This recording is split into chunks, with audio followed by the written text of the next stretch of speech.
அனைவருக்கும் வணக்கம். சிம்மராசினியர்களுக்கு ஊரே உங்களை வியந்து பார்க்க வைக்க போகும் புதனால் என்ன மாதிரியான நன்மைகள் எல்லாம் உங்களுடைய வாழ்வில் ஏற்பட இருக்கு. குறிப்பு சிம்மராசினியர்களுக்கு நிகழ இருக்கும் புதன் பயிற்சியின் காரணமாக அமையிருக்கும் சாதகங்கள் என்ன, பாதகங்கள் என்ன, மேலும் என்ன மாதிரியான முன்னேற்றங்கள் எல்லாம் உங்களுடைய வாழ்வில் ஏற்பட இருக்கு. குறிப்பா இத்தருணங்கள்ல கிரகங்களுடைய சஞ்சார நிலைகள் என்ன என்று பார்க்கும்போது சிம்மராசி நேயர்களை பொறுத்த வரைக்கும் இந்த புதன் பயிற்சி நிகழக்கூடிய இத்தருணங்கள் மிதுனத்தில் குரு பகவானும் கடகத்தில் சுக்கிரனும் புதனும் இணைந்து சஞ்சரித்தாங்க. தற்போது புதன் மட்டும் சிம்ம ராசிக்கு பயிற்சியாகி அங்கு ஏற்கனவே சஞ்சரித்துக் கொண்டிருக்கும் சூரியன் மற்றும் கேதுவோடு இணைந்து புத ஆதித்ய யோகத்தை உருவாக்குகிறார். இதன் காரணமாக சிம்ம ராசினியர்களுடைய வாழ்வில் புதன் பயிற்சி நிகழக்கூடிய இத்தருணங்கள்ல குடும்ப சூழ்நிலை ரீதியாகவும் உத்தியோகம், தொழில், வியாபாரம், கலைத்துறை, அரசியல் துறை, மாணவ மாணவிகள், விவசாய துறையினர், பெண்மணிகள் என அனைவருக்குமே என்ன மாதிரி நன்மைகள் எல்லாம் உங்களுடைய வாழ்வில் ஏற்பட இருக்கு என்பது குறித்தான முழுமையான பதிவு தான் இந்த வீடியோல நம்ம விரிவா பார்க்க போகிறோம். அந்த வகையில சிம்ம ராசியை சேர்ந்த மகம், பூர்,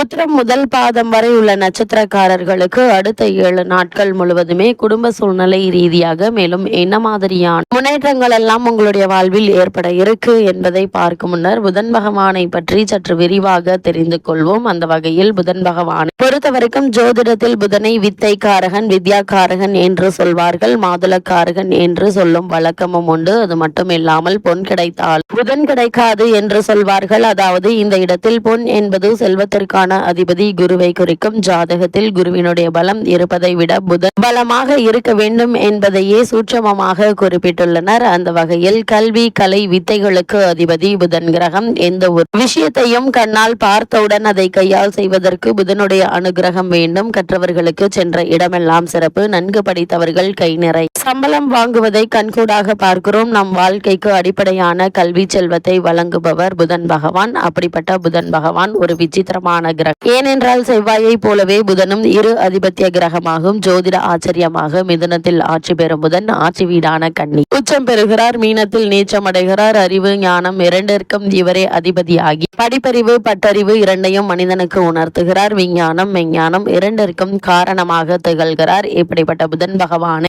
நாம் எவ்வாறு வணங்க வேண்டும் என்று பார்க்கும்போது புதன் பகவானை பொறுத்தவரைக்கும் புதன்கிழமை என்றில்லாமல் நவகிரக புதன் பகவானை எந்த நாளில் வேண்டுமானாலும் வணங்கலாம். நவகிரகத்தை 9 முறை வலம் வந்து மனதார வேண்டிக் கொள்ளுங்கள். வேண்டியதெல்லாம் புதன் பகவான் தந்தருள்வார் என்பது ஐதீகமாக உள்ளது. அது மட்டுமில்லாமல் சிம்மராசினியர்களை பொறுத்தவரைக்கும் 6 லக்னங்களில் பிறந்தவர்களில் புதனின் வலு குறைந்து பலவீனமாக இருப்பவர்கள் சீர்காழிக்கு அருகில் இருக்கும் திருவெண்காடு என்னும் ஊர் கோயில் கொண்டிருக்கும் சுந்தரேஸ்வர் ஸ்வேதாரணீஸ்வரரை புதன்கிழமையில் சென்று வழிபட்டால் நல்ல பலன்கள் கிடைக்கும். அது மட்டும் இல்லாமல் சென்னையில் இருப்பவர்கள் போரூரிலிருந்து குன்றத்தூர் செல்லும் வழியில் இருக்கும் கோவூரில் குடிக்கொண்டிருக்கும் சுந்தரேஸ்வரரை வணங்கினால் கூடுதலான பலன்களை பெறலாம் என கூறப்படுகிறது. அப்படிப்பட்ட புதன் பகவான் தற்போது சிம்ம ராசிக்கு, அதாவது உங்களுடைய ஜென்ம ராசிக்கு பயிற்சியாகி சூரியன் மற்றும் கேதுவோடு இணைந்து சஞ்சரிக்கிறாருங்க. அதாவது உங்களுடைய ராசிக்கு 2, 11 ஆகிய இடங்களுக்கு அதிபதியானவர் புதன். தன லாபாதிபதியான புதன் உங்களுடைய ராசியிலே சஞ்சரிக்கும் நேரம் ஒரு உன்னதமான நேரமாகும். பணவரவு என்பது திருப்தி தருங்க. கொடுக்கல் வாங்கல் சீராகவும் சிறப்பாகவும் இருக்குங்க. அது மட்டும் இல்லாம உறவினர்களோடு இருந்த கருத்து வேறுபாடுகளும் அகல இருக்கு. தொழில் மற்றும் வியாபாரத்தில் இருந்த மந்த நிலை நீங்கி நல்ல ஒரு முன்னேற்றத்தை இப்போது நீங்க தாராளமாக எதிர்பார்க்கலாம். குடும்ப உறவினர்கள் உங்களுடைய குணமறிந்து நடந்து கொள்வாங்க. வெளிநாடு செல்லும் யோகமும் அதற்காக எடுத்த முயற்சி உங்களுக்கு வெற்றியும் கிடைக்க இருக்குதுங்க. பிரிந்து சென்றவர்கள் மீண்டும் வந்து இணையக்கூடிய ஒரு தருணம் என்றுதாங்க சொல்ல வேண்டும். இளைய சகோதரத்தோடு இணக்கம் ஏற்படுங்க. குறிப்பாக வருமானம் உயர இருக்கு. இந்த நேரத்தில் கடன் சுமை குறைய வழிபிறக்க இருக்கு. வாங்கிய கடனை கொடுத்து மகிழ இருக்கீங்க. ஒருவேளை உங்களுக்கு வழக்குகள் இருந்துச்சு அப்படின்னா அந்த வழக்குகள்ல சாதகமான முடிவு கிடைப்பதற்கான சாத்தியக்கூறு நிறைந்த ஒரு தருணமா தான் இக்காலகட்டம் அமைஞ்சிருக்குதுங்க. அது மட்டும் இல்லாம இக்காலகட்ட கிரக நிலைகளை ஆராய்ந்து பார்க்கும்போது இக்காலகட்டத்தினுடைய தொடக்கத்தை உங்கள் ராசிநாதனான சூரியன் ராசியிலேயே சஞ்சரிக்கிறார். இது யோகம் என்றுதாங்க சொல்ல வேண்டும். ஆனால் அவரை பார்க்கும் சனி மற்றும் ராகு ஆகிய கிரகங்கள் பகை கிரகங்கள். எனவே இடர்பாடுகளுக்கு மத்தியில் முன்னேற்றம் ஏற்பட இருக்கு. எதையும் திட்டமிட்டு உங்களால் செய்ய இயலாதுங்க. எதிர்பார்ப்புகள் நிறைவேறுவதில் தடைகளும் தாமதங்களும் வந்து கொண்டே இருக்கும். யாரையும் நம்பி எதையும் செய்ய இயலாது. குறிப்பாக உத்தியோகத்தில் உங்களுடைய திறமைக்குரிய அங்கீகாரம் கிடைக்காதுங்க. தொழிலில் கூட்டாளிகள் அடிக்கடி தொல்லை தந்து கொண்டே இருப்பாங்க. தொழிலில் தசாபுக்திக்கு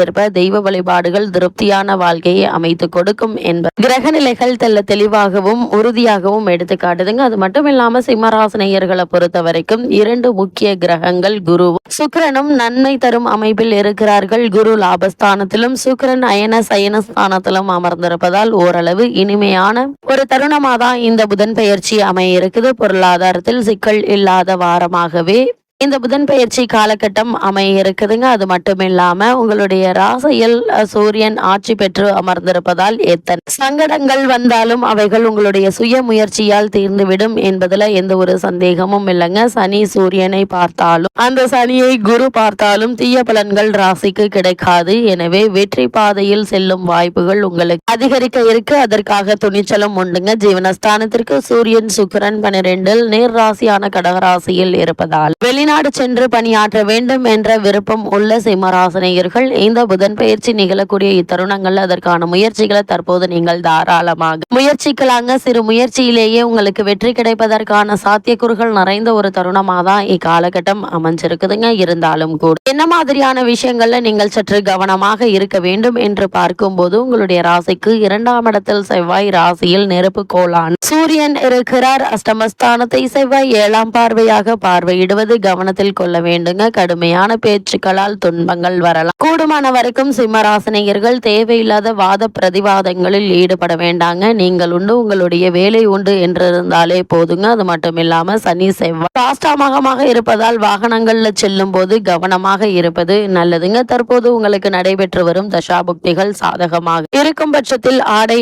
ஆபரண சேர்க்கை ஏற்பட இருக்கு. எதிர்பாராத பல முன்னேற்றங்களும் உங்களுடைய வாழ்வில் ஏற்படக்கூடிய ஒரு தருணமாக தான் இக்காலகட்டம் அமைஞ்சிருக்குதுங்க. குறிப்பா குரு சுக்கிரன் ஆகிய இருவருமே உங்களுக்கு சாதகமாக இருப்பதால் இந்த புதன் பெயர்ச்சி காலகட்டங்களில் உங்களுக்கு பணப்பற்றாக்குறை என்பது ஏற்படுவதற்கான வாய்ப்புகள் இல்லைங்க. ஏதோ ஒரு வகையில் உங்களுக்கு வருமானம் என்பது இருந்து கொண்டே இருக்குங்க. எதிர்பாராத பல முன்னேற்றங்களும் உங்களுடைய வாழ்வில் ஏற்படக்கூடிய ஒரு தருணமாக அமைஞ்சிருக்குது. உத்தியோகத்தில் இருப்பவர்களை பொறுத்த வரைக்கும் நீங்கள் எதிர்பார்த்த இடத்தில் நல்ல ஒரு ஊதியத்துடன் கூடிய வேலை உங்களுக்கு கிடைக்க இருக்கு. இது உங்களுடைய பொருளாதார நிலை உயர்த்த இருக்குதுங்க. தொழில் மற்றும் வியாபாரம் செய்பவர்களுக்கு தொழில் மற்றும் வியாபாரத்தில் லாபம் அதிகரிக்க இருக்குதுங்க. நீங்கள் நினைத்தாற்போல் உங்களுடைய தொழில் மற்றும் வியாபாரத்தை அடுத்த கட்டத்திற்கு எடுத்துச் செல்வதற்கான முயற்சிகளை மேற்கொண்டு வருபவர்களுக்கு நல்ல ஒரு முன்னேற்றத்தை இப்போது நீங்கள் தாராளமாக எதிர்பார்க்கலாம் என்பது கிரகங்களுடைய சஞ்சார நிலைகள் தெளிவாகவும் உறுதியாகவும் எடுத்து காட்டுதுங்க.